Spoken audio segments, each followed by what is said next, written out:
بسم اللہ الرحمن الرحیم۔ السلام علیکم، آپ دیکھ رہے ہیں ہارٹ لائن نیوز اور میں ہوں علی احمد۔ سب سے پہلے ہیڈ لائنز۔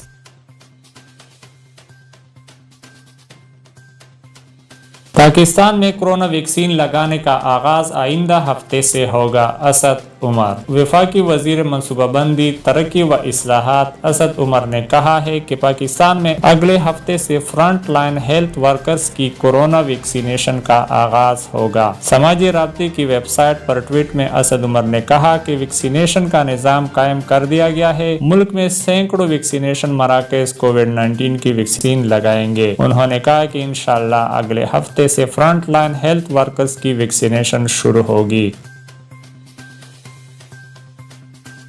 ملیشیا کے دارالحکومت کوالالمپور میں قومی ایئر لائن کے ضبط ہونے والے طیارے کو وہاں کی مقامی عدالت نے پاکستان انٹرنیشنل ایئر لائنز کے حوالے کر دیا ہے۔ PIA کے ترجمان عبداللہ حفیظ کے مطابق کوالالمپور انٹرنیشنل ایئرپورٹ پر موجود بوئنگ 777 ضبطگی ختم ہونے کے بعد قومی ایئر لائن کی تحویل میں دے دیا گیا ہے اور طیارہ آئندہ 2 روز میں پاکستان پہنچ جائے گا۔ میڈیا سے گفتگو میں انہوں نے بتایا کہ جہاز کو مسافر پرواز کے طور پر آپریٹ کر کے واپس لایا جائے گا اور اس مقصد کے لیے عملہ پاکستان سے کوالالمپور بھیجا جا رہا ہے۔ یاد رہے کہ 15 جنوری کو PIA کا مسافر طیارہ بوئنگ 777 کوالالمپور انٹرنیشنل ایئرپورٹ سے روانگی سے کچھ دیر قبل ہی مقامی عدالت کے حکم پر ضبط کر لیا گیا تھا۔ یہ ضبطگی PIA کو طیارہ لیز پر فراہم کرنے والی کمپنی پیریگرائن ایوییشن چارلی لمیٹڈ کی طرف سے قومی ایئر لائن کے خلاف لندن ہائی کورٹ میں زیر سماعت مقدمے کے تناظر میں عمل میں آئی تھی۔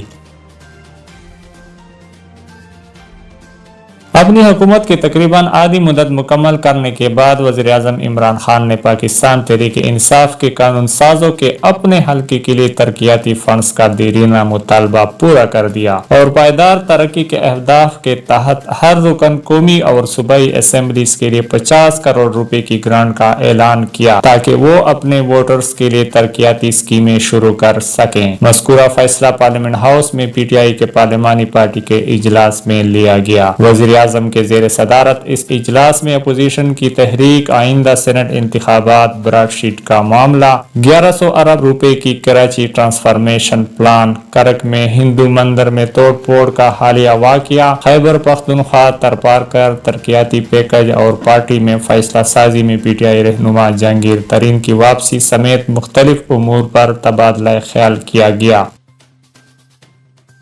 سابق DGI اسد درانی کا نام ایگزیکٹو کنٹرول لسٹ سے نکالے جانے کی درخواست کے معاملے پر وزارت دفاع کی جانب سے اسلام آباد ہائی کورٹ میں جمع کروائے گئے جواب میں lieutenant general retired Asad Durrani کا نام ECL سے نکالنے کی مخالفت کر دی ہے۔ وزارت دفاع کی جانب سے بدھ کو جمع کروائے گئے جواب کے مطابق اسد درانی 2008 سے دشمن عناصر بالخصوص بھارتی خفیہ ایجنسی را سے رابطوں میں رہے۔ انہوں نے ایسی سرگرمیوں سے باز رہنے کا بیان حلفی بھی جمع کرایا لیکن تاحال اس پر عمل درآمد نہیں کیا، اس لیے اسد درانی کا نام ECL میں شامل کرنا بدنیتی پر مبنی نہیں ہے۔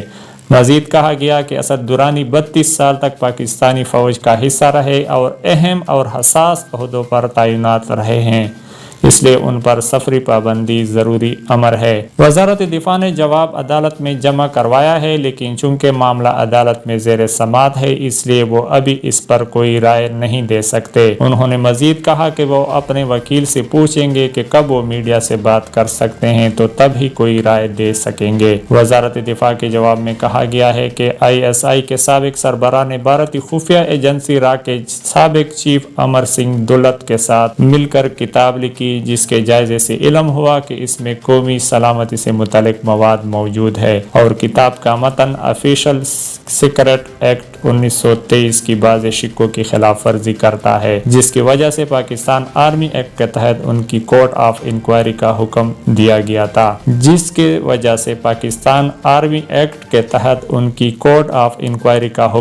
گیا تھا۔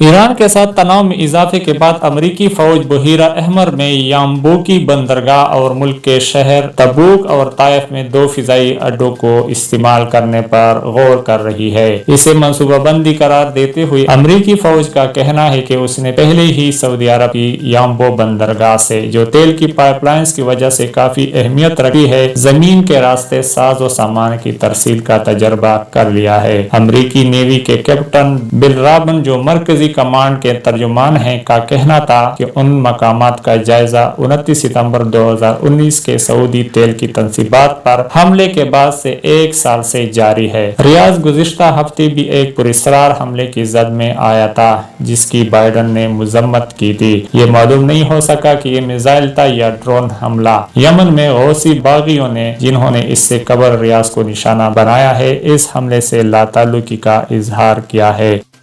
کراچی ٹیسٹ کے پہلے دن مشکلات میں گری ہوئی پاکستانی ٹیم دوسرے دن کے اختتام پر ڈرائیونگ سیٹ پر پہنچ چکی ہے۔ پہلے دن 33 رنز پر 4 وکٹیں گرنے سے ایسا لگتا تھا کہ پاکستانی ٹیم بہت جلد آؤٹ ہو جائے گی، لیکن اپنی روایت کے خلاف پاکستان نے خود کو سنبھالا اور دن کے خاتمے تک 308 رنز بنا کر 88 رنز کی سبقت بھی لے لی، جبکہ ابھی 2 وکٹیں باقی ہیں۔ پاکستان کی کشتی کو منجدار سے نکالنے کا کریڈٹ فواد عالم کو جاتا ہے، جنہوں نے اپنی کیریئر کی تیسری شاندار سنچری سکور کر کے صرف پاکستان کو مشکلات سے نہیں نکالا، بلکہ اپنی صلاحیتوں اور کارکردگی سے ان تمام سلیکٹرز کو منہ توڑ جواب دیا۔